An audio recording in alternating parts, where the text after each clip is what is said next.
जामिया जिंदाबाद।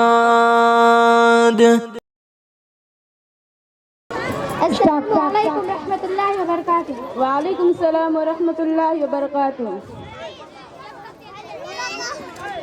अम्मी आज ऑफिस में इतना काम था, मैं तो थक गई हूँ।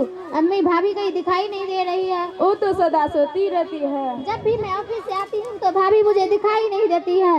इतनी थकी हुई होती हूँ, एक गिलास पानी तक नहीं पीती। न वक्त पर खाना मिलता है, न धोया धुलाया हुआ कपड़ा मिलता है। अभी मुझे शॉपिंग में जाना है और मेरे कपड़े में इस्त्री भी नहीं है। अभी मैं क्या पहनूंगी? और ससुराल के लोग आ रहे हैं, सारा घर बिखरा पड़ा है। वो आने के बाद क्या सोचेंगे? अम्मी तुम ये बहू बना कर लाई हो या मालकिन बना कर लाई हो? कहती है अपनी कपड़ा अपनी अपनी खुद ही धोया करो। आखिर उसे किस बात का गुरूर है? अम्मी तो आप तो उसे अपना सर पर चढ़ा रखा है। देखिएगा एक दिन बहुत पछताएंगे आप। ठीक है बेटी, अभी मैं उस चुड़ैल की खबर लेती हूँ। अपने आप को क्या समझ रखी है? अपने आप को क्या समझ रखी है? अरे ओ साइका इधर आ।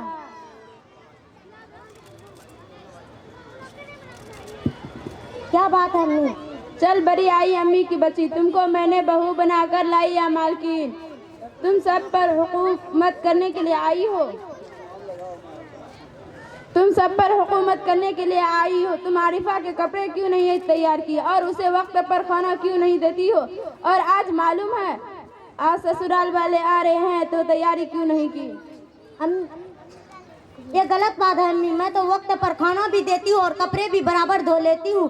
रात में देर तक काम किया और आरिफा के बिस्तर पे क्या सो गई तो शिकायत कर रही है। अम्मी अभी मेहमान आने का तो काफी टाइम है, उनके आने से पहले हमारा काम हो जाएगा और इंशाअल्लाह ज्यादा काम रहा तो आप लोगों को भी हाथ बटा देना चाहिए। अकेले मैं कितना काम कर सकती हूँ? अम्मी अगर दिन भर मेकअप में लगी रही तो खाना कैसे पकाएगी? हाथ में काले पड़ जाएंगे ना, बर्तन कैसे धोएगी? हाथ खींच जाएंगे ना। एक हफ्ता पहले मैंने 1 दर्जन साबुन लाई थी और 1 हफ्ता भी नहीं चला के सारा साबुन खत्म हो गया।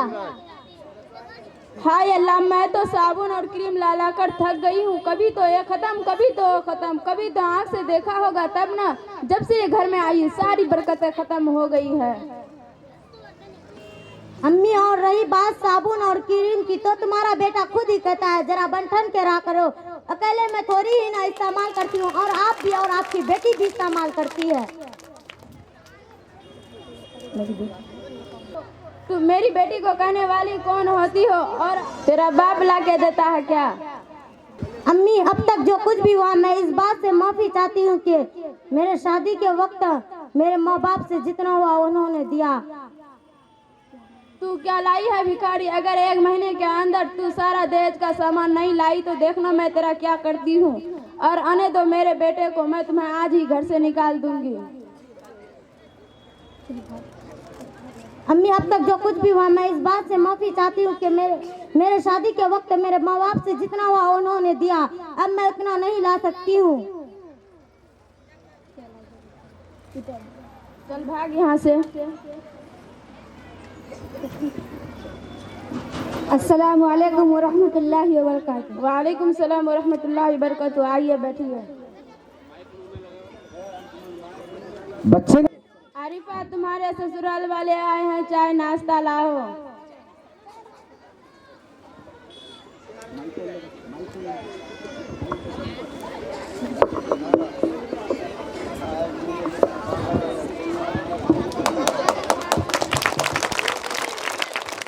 बर्तन पलंग बाल्टी ये सब क्या है? हम भीख में आए हैं क्या? सोफा फ्रिज ये सब क्या है? आप अपना सामान यही रखिए और अपनी बेटी भी, हम जा रहे हैं। रुक जाइए आपा। रुक जाइए नम्मी। अस्सलामु अलैकुम व रहमतुल्लाहि व बरकातुहू। वालेकुम सलाम व रहमतुल्लाहि व बरकातुहू। अरे आप लोग ये क्या दंगा फसाद कर रहे हैं? देखो आपा, आपकी यहाँ की औरतें कितनी वादा खिलाफ होती है। शादी से ही 1 साल पहले कह रही थी जहेज का सारा सामान दूंगी, अब टाल मटोल कर रही है। देखो आपा, क्या हमने ये सब जहेज का रस्म वगैरह निकाल रखी है? शादी में हमको लड़की मिल जाए यही बहुत है। आखिर आपकी भी तो बेटी है। कल उसके ससुराल वाले ऐसे ही जहेज का मुतालबा करेंगे तो फिर आप क्या करेंगे? अगर यही सिलसिला चलता रहा तो दिन दुनिया तकलीफों से भर जाएगी और ससुराल में किसी को आराम नहीं मिलेगा। हर किसी को जितना दो उतना कम है। ससुराल वाले की ख्वाहिश हम पूरी नहीं कर पाएंगे तो कल के दिन हमारी भी बेटी कहीं जाएगी तो उसे भी तकलीफ होगी, वो भी दहेज के ताने सुनेंगे। पहले हमें यह सोचना चाहिए कि जिसकी बेटी हम लाए वो हमारी भी बेटी है। हम अगर बहू को बेटी समझेंगे तो हमारी भी बेटी बेटी समझी जाएगी। हमने तो अखबारात में हमेशा ही सुना है दहेज के मुतालबा से सास बहू के झगड़े से खुदकुशी कर लेती है और लोग कहते हैं कैसी सास है, बहू को जला दिया, मर्डर किया और तकलीफें दी वगैरह वगैरह। और आपा सुनो, जब किसी की बेटी हमारे घर बहू बनकर आती है तो हम उसे नौकरानी समझते हैं। छोटी छोटी गलती पर उसके खानदान पर लानत मलानत करते हैं। हदीस में आता है कि आप सल्लल्लाहु अलैहि वसल्लम ने एक जगह 3 बार कसम खाकर फरमाया, खुदा की कसम हर वो शख्स मोमिन नहीं। सहाबा ने अर्ज किया, या रसूलुल्लाह वो कौन?